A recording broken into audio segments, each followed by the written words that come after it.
আমি জীবনে কি করব, ক্যারিয়ার কি হবে, জীবনের আসল লক্ষ্যটা কি? আমি দিচ্ছি তার উত্তর। আলবার্ট আইনস্টাইন যদি ফুটবল প্লেয়ার হতে চাইতো, তবে সে কি হতো?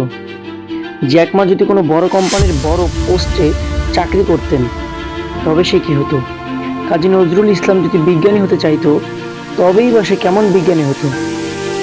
অথবা রোনাল্ডো যদি গায়ক হতে চাইতো, তবে সে কেমন গান গাইতো? মাশরাফি বিন মুর্তজা যদি অভিনেতা হতে চাইতেন, তাহলে বা কেমন হতো? তারা কেউই সফলতার চূড়ান্ত সীমায় পৌঁছাতে পারত না। সুতরাং আপনার চাওয়াটা হতে হবে আপনার প্রতিভা বা আগ্রহের সমন্বয়। আপনারা ভাবছেন আমার আমার আবার কি প্রতিভা? আসতে বাইরে, প্রতিভাবিহীন মানুষ পৃথিবীতে নাই। প্রত্যেকটা মানুষের মধ্যেই নিজ নিজ প্রতিভা আছে। কেউ আছে খুব ভালো গান গায়, কেউ ভালো ছবি আঁকে, কেউ ভালো মেকানিক্যাল কাজ বোঝে, কেউ বা খুব ভালো কথা বলতে পারে, আবার কেউ বা খুব ভালো ব্যবসা বোঝে। এর বাইরে এমন অনেক বিষয় আছে যা কিনা কেউ খুব ভালো করে। আপনি ভাবেন আপনি কোনটা পারেন? নিজের ভেতরে থাকা প্রতিভাকে খুঁজে বের করেন।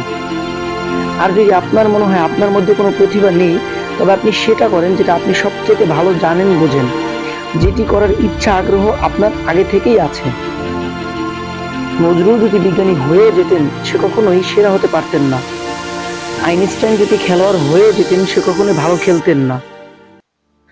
আমার বড় ভাই একবার আমাকে একটা কথা বলেছিলেন, আলামিন তুই সবকিছু বাদ দিয়ে মুচিগিরি কর, কিন্তু খবরদার তোর চাইতে ভালো মুচি যেন মিরপুরে না থাকে। যার অর্থ হচ্ছে আপনি যেটাই কাজ করেন না কেন, আপনি যেন সেই কাজের সবচাইতে সেরা একজন হন। আপনাকে সেই কাজেই আপনার ভবিষ্যৎ পাল্টে দেবে। সুতরাং আপনি সেটাই করেন যেটা আপনার করতে ইচ্ছা হয়, আগ্রহ হয় এবং প্রতিভা আছে। সেই কাজের সর্বোচ্চ চূড়ায় নিজেকে পৌঁছান। আপনি একদিন সাকসেস হবেনই হবেন। আপনি যেটি ভালো বোঝেন, যেটি ভালো জানেন, যেটি করার আপনার আগ্রহ আছে অথবা প্রতিভা আছে, আপনি সেই কাজ নিয়ে আগান। কাজ ছোট হোক বা বড় হোক, মনে রাখবেন বন্ধুরা, কোনো কাজ ছোট হয় না।